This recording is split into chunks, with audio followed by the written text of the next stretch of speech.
दवा company AstraZeneca ने British court में बताया कि उसकी कोविड वैक्सीन सिंड्रोम के कारण बन सकती है, जिससे खून का थक्का जमता है। भारत में इस कंपनी की कोविशील्ड के 170 करोड़ डोज लगे हैं। डॉक्टर्स ने बताया कि पब्लिकेशन के मुताबिक वैक्सीन से साइड इफेक्ट्स का खतरा 10 लाख लोगों में 3 से 15 को ही होता है।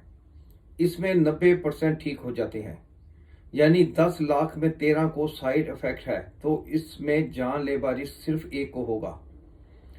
जिस टीटीएस के चलते खून का थक्का जमता है, इसके केस कोविड वैक्सीन लगने के पहले भी आ रहे थे। इसलिए ये नहीं कहा जा सकता कि कोविशील्ड के कारण ऐसा हुआ। रही बात खून पतला होने के मामलों की, तो यह समस्या पोस्ट कोविड इफेक्ट से हो सकती है, ना कि पोस्ट वैक्सीनेशन। कोविड में शरीर के कई हिस्से प्रभावित होते हैं। डॉक्टर्स का कहना है कि महामारी के दायरे में आने वाली प्रति 10 लाख आबादी में से 15,000 पर जान का खतरा था। ऐसे में इस आबादी को वैक्सीन देकर महामारी की धाकता 80 से 90% तक घटाई गई। ऐसे में दुष्प्रभाव के मुकाबले लाभ अधिक थे। देश में लगभग 100% टीकाकरण हो गया। वहीं एक बड़ी आबादी को नेचुरल वैक्सीनेशन होने से कोरोना आम जुकाम बन गया। चीन की तरह भारत में भी जोखिम है, लेकिन खतरा कम है।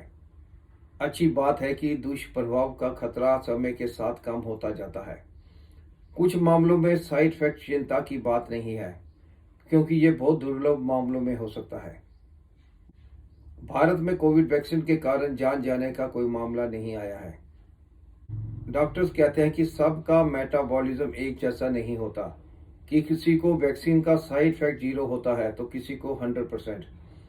इसलिए वैक्सीन से जान का रिस्क 10 लाख में एक को ही है। अब सवाल है कि अपनी देखभाल आगे कैसे करें। ऑटोफेजी यानी हफ्ते में 2 बार दिन उपवास रखें। इसमें दिन में सिर्फ 1 बार खाना है। वैक्सीन के कारण शरीर में S1, S2 प्रोटीन और म्यूटेंट S प्रोटीन की मात्रा बढ़ी है। इनसे ब्लड क्लॉटिंग के लिए जिम्मेदार CCR5 फैक्टर एक्टिवेट होने की आशंका होती है। इससे रक्त नालिकाओं पर प्लेटलेट्स चिपकने लगती है। यही खून के प्रवाह में रुकावट बन सकती है। इससे बचने के लिए S1, S2 प्रोटीन के स्तर की जांच कराएं। CCR5 level, cytokine profile um, inflammatory marker की भी जांच करा सकते हैं। ब्रिटेन की फार्मा कंपनी एस्ट्राजेनेका ने माना कि उनकी कोविड-19 वैक्सीन से खतरनाक साइड इफेक्ट्स हो सकते हैं। हालांकि ऐसा बहुत रेयर मामलों में ही होगा। एस्ट्राजेनेका का जो फार्मूला था, उसी से भारत में सीरम इंस्टीट्यूट ने कोविशील्ड नाम से वैक्सीन बनाई है। ब्रिटिश मीडिया टेलीग्राफ की रिपोर्ट के मुताबिक एस्ट्राजेनेका पर आरोप है कि उनकी वैक्सीन से कई लोगों की मौत हो गई। वहीं कई अन्य को गंभीर बीमारियों का सामना करना पड़ा। कंपनी के खिलाफ कोर्ट में 51 केस चल रहे हैं। पीड़ितों ने एस्ट्राजेनेका से करीब 1,000 करोड़ का हर्जाना मांगा है। ब्रिटिश हाई कोर्ट में जमा किए गए दस्तावेजों में कंपनी ने माना कि उसकी कोरोना वैक्सीन से कुछ मामलों में थ्रोम्बोसिस सिंड्रोम यानी TTS हो सकता है। इस बीमारी से शरीर में खून के थक्के जम जाते हैं और प्लेटलेट्स की संख्या गिर जाती है। अप्रैल 2021 में जेमी स्कॉट नाम के शख्स ने यह वैक्सीन लगाई थी। उसके बाद उसकी हालत खराब हो गई। शरीर में खून के थक्के बनने का सीधा असर उनके दिमाग पर पड़ा। इसके अलावा स्कॉट के ब्रेन ने इंटरनल ब्लीडिंग भी हुई। रिपोर्ट के मुताबिक डॉक्टरों ने उनकी पत्नी से कहा था कि वो स्कॉट को नहीं बचा पाएंगे। पिछले साल स्कॉट ने एस्ट्राजेनेका के खिलाफ शिकायत दर्ज कराई। मई 2023 में स्कॉट के आरोपों के जवाब में कंपनी ने दावा किया था कि उनकी वैक्सीन से TTS नहीं हो सकता। हालांकि इस साल फरवरी में हाईकोर्ट में जमा किए दस्तावेजों में कंपनी इस दावे से पलट गई। इन दस्तावेजों की जानकारी अब सामने आई है। हालांकि वैक्सीन में किस चीज की वजह से यह बीमारी होती है, इसकी जानकारी फिलहाल कंपनी के पास नहीं है।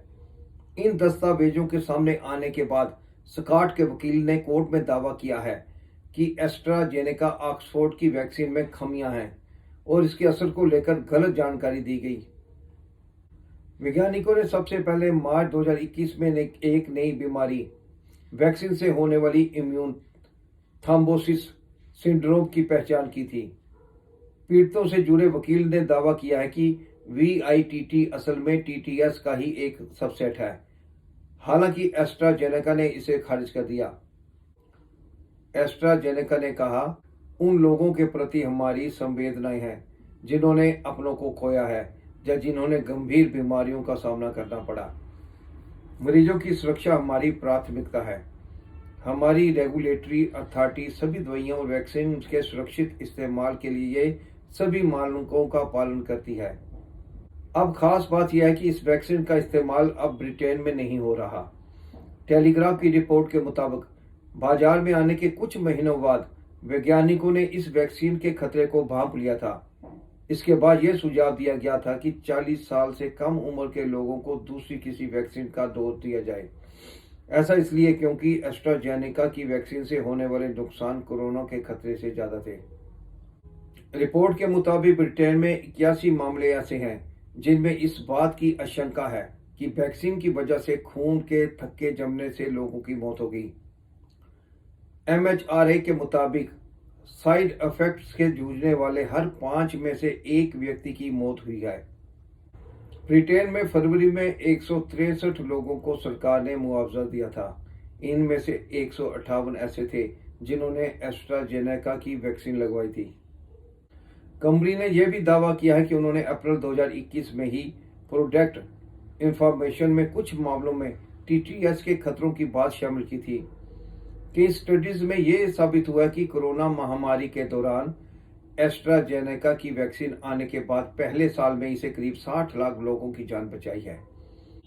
वर्ल्ड हेल्थ ऑर्गेनाइजेशन ने भी कहा कि 18 साल या उससे ज्यादा की उम्र वाले लोगों के लिए यह वैक्सीन सुरक्षित और असरदार है। इसकी लॉन्चिंग के वक्त ब्रिटेन के तत्कालीन प्रधानमंत्री बोरिस जॉनसन ने इसे ब्रिटिश साइंस के लिए एक बड़ी जीत बताया था।